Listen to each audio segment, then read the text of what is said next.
My story begins in 1956. Eastern Europe was under communist rule.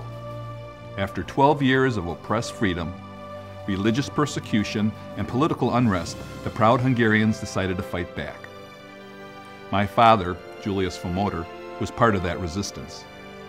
He witnessed firsthand the arrogance and brutality of having to live behind the Iron Curtain.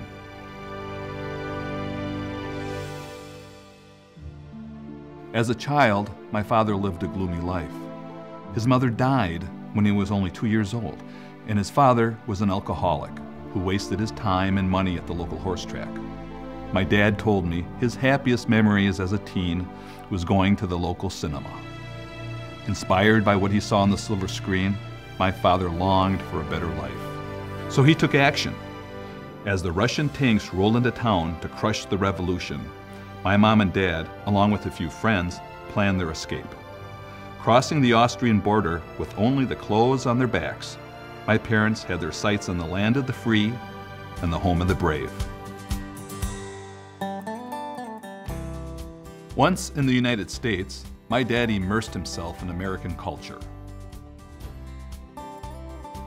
Not only did he learn about freedom, but he also learned about God. Besides our family, my father had two loves, his camera and his Bible. As a devout Christian, Dad led a Bible study for over 20 years. He went out of his way to help those in need, and he never missed an opportunity to open his Bible and speak about the love that Jesus has for us all. My father's other passion was photography.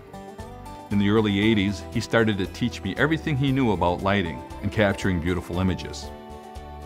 But it didn't stop there. He also showed me how to live a life as a faithful Christian man. He taught me how to give and not take. He taught me about courage and how to smile at adversity. But most importantly, he taught me it's not just what's up here that counts, but what's here that makes you a man of God. Sadly, in the year 2006, my dad suffered a massive stroke. And as he laid there motionless in a Tampa Bay hospital, his pastor consoled me with these words. He said, "Your father's a great guy and a devout Christian man. But now, Julius, the torch is being passed to you. Take that spiritual fire from your dad. Take what you saw and learned. Take that torch and shine like your father." The next day, my mom presented me with my dad's Bible. And as I took it into my hands, his Bible opened to the only page where the binding had been tattered and torn. My eyes were drawn to the brightest part of the page. The passage was Matthew 5:16. Jesus said, "In the same way, let your light shine before men, that they may see your good deeds and praise your Father in heaven."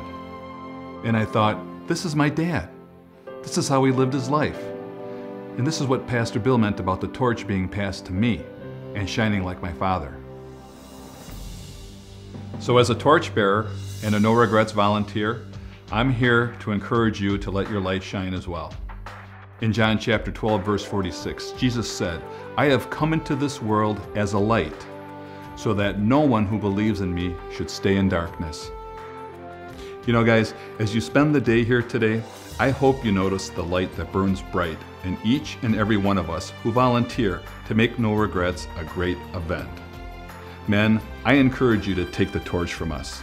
Take our fire from here today and let your light shine brightly so all can see you have Jesus in your heart. You're not sure where to start? May I suggest the same to you as I encouraged others at my father's funeral. Go out of your way to help someone in need.